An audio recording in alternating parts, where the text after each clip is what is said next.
Halo semuanya, perkenalkan nama saya Ninyoman Anis Kristina Yanti dengan standbook A40122264 kelas G PGSD. Nah, adapun poin-poin pembelajaran yang harus kalian ketahui, yang pertama yaitu pendahuluan. 1. Membaca doa. 2. Mengabsen kehadiran murid atau siswa.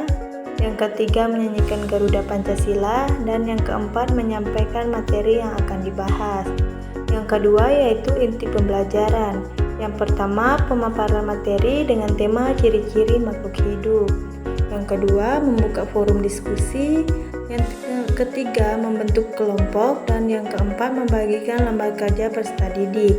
Yang ketiga yaitu penutup. Yang pertama, mengumpulkan LKPD. Yang kedua, menyampaikan kesimpulan dari pembelajaran.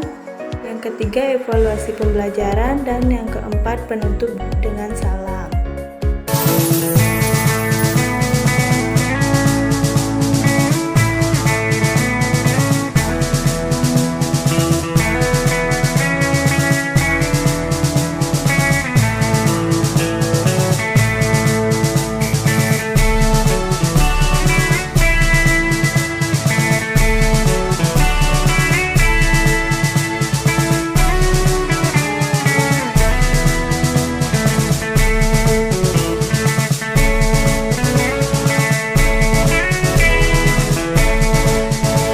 Nah, kita masuk pada materi.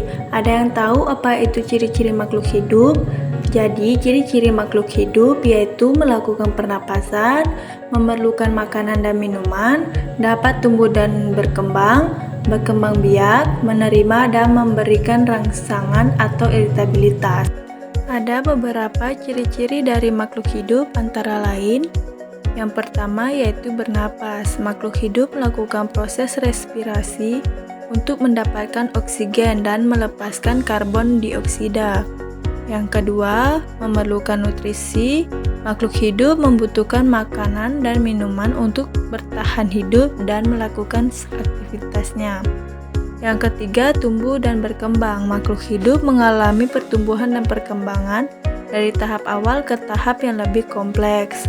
Yang keempat, yaitu berkembang biak. Makhluk hidup memiliki kemampuan untuk berproduksi baik secara seksual maupun aseksual. Yang terakhir yaitu yang kelima, bereaksi pada rangsang iritabilitas. Makhluk hidup mampu merespon rangsangan dari lingkungan sekitarnya. Berikut adalah contoh penilaian interaksi makhluk hidup di mana makhluk hidup seperti manusia, hewan, dan tumbuhan hidup dalam satu ekosistem yang sama. Nah, pada slide ini terdapat LKPD dengan tema ciri-ciri makhluk hidup, yang dimana LKPD meminta siswa untuk menjodohkan antara gambar dengan pernyataan yang ada. Nah, kita sudah sampai pada kesimpulan materi yang kita bahas. Jadi, materi yang kita bahas yaitu ciri-ciri makhluk hidup, yaitu melakukan pernapasan, memerlukan makanan dan minuman, dapat tumbuh dan berkembang biak, menerima dan memberikan rangsangan atau iritabilitas. Baik, apakah ada yang ingin ditanyakan? Jika tidak ada yang ingin ditanyakan, kita tutup materi dengan maaf jika materi kurang sempurna, karena yang sempurna hanyalah kita yang dulu pernah bersama. Sekian dan terima kasih.